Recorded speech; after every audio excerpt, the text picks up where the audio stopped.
Department, as Washington pours more military aid to its former colony and longtime security partner. This is the first time the U.S. will be turning over rotary and fixed-wing aircraft to the Philippine Army, which activated an aviation regiment late last year as the ground forces intensify counterinsurgency operations to end the Maoist-led rebellion before the term of President Duterte ends in 2022.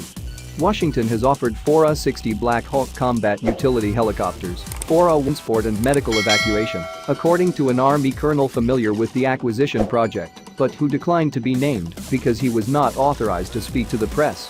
These are second-hand aircraft but are still operational, the Army colonel told the Philippine Star. These are offered free, but we have to shoulder the cost of some repairs and shipment of the aircraft. We will also spend for the armaments and avionics, but these aircraft will certainly boost our capability.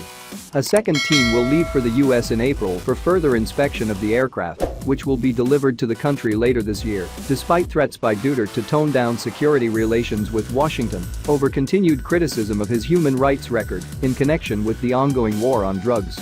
Close to 6,000 people have been killed in legitimate police operations against illegal drugs, and more than 3,000 others slain in drug-related incidents blamed on vigilantes, according to official police records. Before activating an aviation regiment, the Army relied on the Philippine Air Force for transporting troops and supplies, evacuating frontline casualties and supporting ground operations. The Air Force operates a variety of Bell combat utility health bombs on rebel positions, in addition to OV-10 Bronco turboprop planes. We could have acquired 6 C-12 planes for the Army, but one plane went to the Philippine Navy, which is also building up its aviation unit, the Army colonel said, adding that naval aviation has 2 brand new Augusta Westland AW-159 Wildcat anti-submarine helicopters.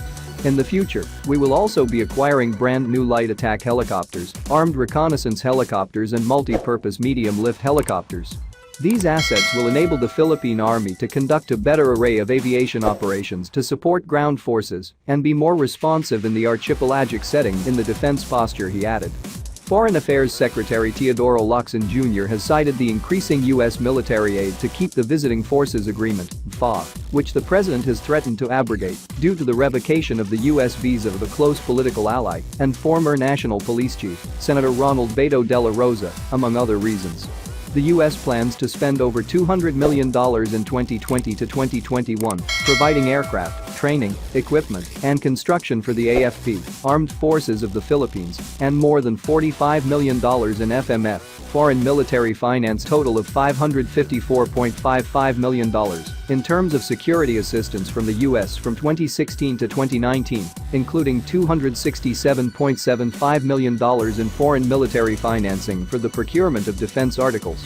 In addition, under the VFA, the Philippines is able to receive after-sales servicing in the form of maintenance packages that increase the article's value and lifespan, he said, adding, without the VFA, the U.S. Departments of State and Defense will be hard put to get funds from the U.S. Congress for FMF and other defense assistance programs to the Philippines.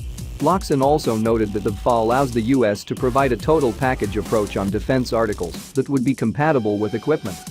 The AFP's current military equipment, assets and systems are largely patterned from and/or provided by the U.S.